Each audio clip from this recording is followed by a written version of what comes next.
लगभग 2 घंटे बाद बीजेपी कार्यालय में जो आत्ममंथन चल रहा था बांकीपुर चुनाव हार के बाद, सम्राट चौधरी जहां खुद मौजूद थे। अब देखिए सम्राट चौधरी बीजेपी प्रदेश कार्यालय से अब निकल रहे हैं। लगभग 11:15 के करीब में सम्राट चौधरी भाजपा प्रदेश कार्यालय पटना पहुंचे थे और अब लगभग 1:30 बजने को हैं और सम्राट चौधरी अब निकल चुके हैं यहाँ से। देखिए बांकीपुर उपचुनाव में भाजपा को करारी हार का सामना करना पड़ा और इसके बाद जो है सम्राट चौधरी खुद आगे बढ़ते हुए और इस पूरे हार का समीक्षा बैठक करने भाजपा के प्रदेश कार्यालय पहुंचे थे।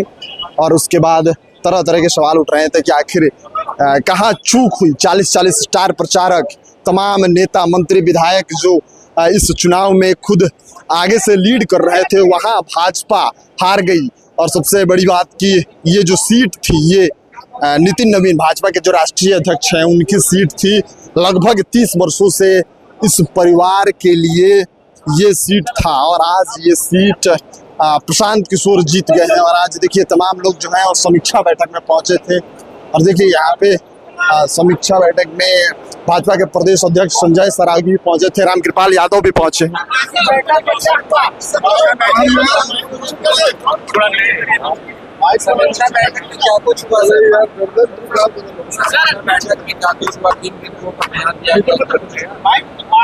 कई बिंदुओं पर चर्चा हुआ। अभी दास जी के साथ धूमधाम से हम लोग जयंती मना रहे हैं, इस कार्यक्रम के संदर्भ में चर्चा हुआ और भी कई महत्वपूर्ण मुद्दे थे पार्टी के समीक्षा सर, हार का सबसे बड़ा कारण क्या है सर? बांकीपुर में भाजपा की अहम सीट थी वो हार गई, इसका क्या कारण है? कई विषयों पर चर्चा हुई। माननीय अध्यक्ष जी ने, माननीय संगठन मंत्री जी ने, माननीय मुख्यमंत्री जी ने इन बातों को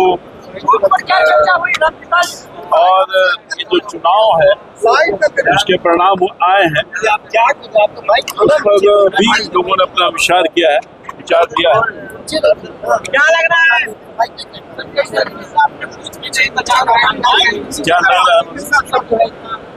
अरे चुनाव में हम लोग को जीतना चाहिए था। पिछले 30 सालों से भारतीय जनता पार्टी चुनाव को जीतते आई थी, इस बार नहीं जीत पाया। चर्चा हुई, कई कारण है, इसकी समीक्षा की गई और कमी रहेगी उसको दूर करेंगे, पार्टी को मजबूत करेंगे। बांकीपुर हमारा था, हमारा है और हमारा रहेगा। सर कहाँ चूक हुई? पिछली बार जितना जीत का मार्जिन था उतना भी वोट भाजपा नहीं ले पाई। उन सारी चीजों पर चर्चा करेंगे ना हम लोग बैठ करके। माननीय मुख्यमंत्री जी और प्रदेश अध्यक्ष जी के साथ कोई पहली बैठक नहीं है। हमेशा आप सब देखते हैं कि यहाँ पहले भी कई बैठकें हुई, लेकिन आज जो सबसे चर्चा का प्रमुख विषय था कि हमारे आजादी में हर घर तिरंगा यात्रा, हर घर में तिरंगा कैसे हमारा देश का फहराए, राष्ट्रभक्ति का जागृति हो। और उस हर घर तिरंगा यात्रा में पटना में एक बड़ा कार्यक्रम होगा, माननीय मुख्यमंत्री जी भी उसमें भाग लेंगे। और साथ ही संत शिरोमणि रविदास जी पे जो कलश लेकर के हम लोग चलने वाले हैं, 7 अगस्त को भी एक ज्ञान भवन में बड़ा कार्यक्रम होगा। इस पे चर्चा करके एक बड़ी योजना बनी है हम लोग इन कार्यक्रम को लेकर के। और साथ ही बांकीपुर की बांकीपुर के उपचुनाव में भी जनता का विश्वास जो हम लोगों को लगातार लंबे समय से मिलता रहा है और जितने लोगों ने हम सब लोगों के साथ खड़ा रहने का काम किया है, सभी का आभार और धन्यवाद भी किया है।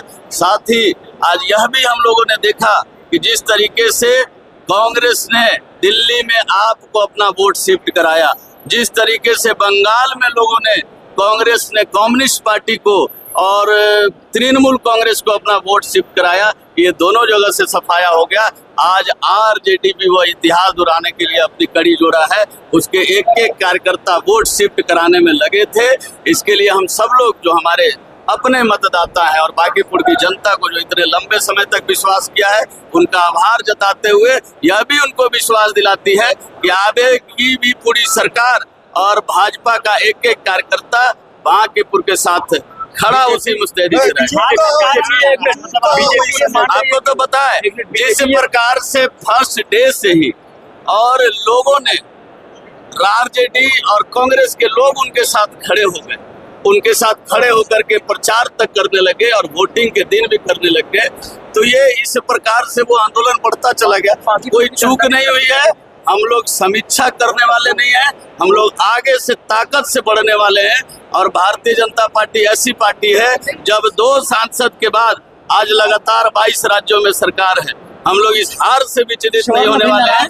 आप लोग बता तो रहे हैं कि इस हार से कोई विचलित हम लोग होने वाले नहीं है और तेजी से कमर कस करके और हम लोग आगे भी सेवा में बांकीपुर के लगेंगे। परिवर्तन भी देखा जाए बांकीपुर की जनता कोई परिवर्तन क्या देखना है? आप तो देख रहे हैं कि रूटीन बैठक, तिरंगा यात्रा, संत शिरोमणि रविदास, हम लोगों का कार्यक्रम 365 दिन चलता है, 24/7 चलता है, नियमित जनता के साथ संवाद करते हैं।